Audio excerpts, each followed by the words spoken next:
Hey, good morning. It's Sunday morning. Haying's kind of winding down. Had about 80 acres left to bale. Too windy to do it this morning, and some of it was irrigated hay that was heavy enough that it's going to take 2 days to cure up anyways, but I thought I'd just shoot a quick video on my pickup that I use for a tool truck during haying. This is my '01 half-ton Silverado. I got my Miller Bobcat there and my air compressor. The reason I put this stuff in here is because our haying operation takes us up to 25-30 miles away from any one of our shops, so I kind of have to have a mobile shop.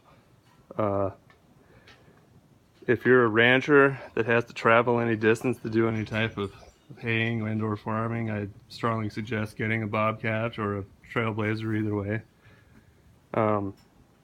This unit here, I've used it, wow, this year I probably used it to weld with probably 4 times to get me back in the field. If I didn't have it with me, it would have, taken the day to drive the piece of equipment back to the house and do a proper repair and get it back in the field. But if you have this there, you can just do what you need to do and get right back to work. The welder part is great. The generator part, I find, is even better.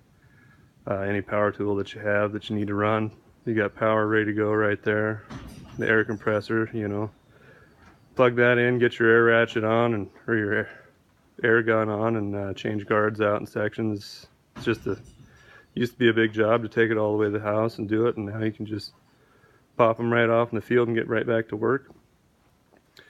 All these tools and stuff that I put in here is way too much of a load for this pickup. It used to just squat it really, really bad, but I found a set of Hellwig helper springs. I think I got these off of eBay. Yeah, it's a 2-pack spring, and it bolts right on top of your original leaf spring. It's adjustable on the clamp here with jam nuts. The tighter you go, the more, the stiffer it rides, but the more weight you can haul. It really seemed to help out great, Before, when I'd put all this stuff in this pickup, I wouldn't hardly have any suspension left, but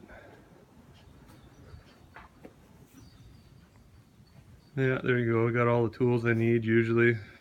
Extra fluids, jack, tire irons. I can pop a tractor tire off. I have a air over hydraulic bead breaker, and I can fix tires and do everything else we need. But like I say, if you have to travel over 10-15 miles to where you're working, you better have something kind of set up like this. And I'm not bragging about it. It's not a fancy setup. It's just what I need and nothing else. So the welder itself, I'm not a welder by trade at all. I can kind of stick stuff together and make it work, but as far as stick welders go, it seems to be pretty smooth for Miller's low-end engine-driven stuff. I believe they make two smaller. One's a 225, and the other one is I can't even remember what it's called, but it's smaller. But anyways, I picked this welder up in 2014. It was on sale at our local dealer. I got a pretty good buy on it. I'd been checking all over the internet, and I was prepared to spend up to $4,000. I got this on sale for $3,750 back in 2014, and it's just been a great unit. During the spring, I set it right next to my REA pole, and happened to lose power. I got a setup that plugs in right there, and it runs my whole ranch. Just, the house, 3 or 4 outbuildings, runs all the way down to my well, and it just gives great clean power. That was my main driving force for getting it, is just to have standby power, and the welder's just a bonus. So anyway, like I say, haying's just about wrapped up here. We might hit another spot or two with some wild hay in it, but kind of a disappointing year for hay production. I think we're going to wind up putting up, not even a fourth of what we should be getting. So we'll probably have to have some hay trucked in, or else haul some cattle out, do some feed somewhere. But anyway, hope you all have a good day.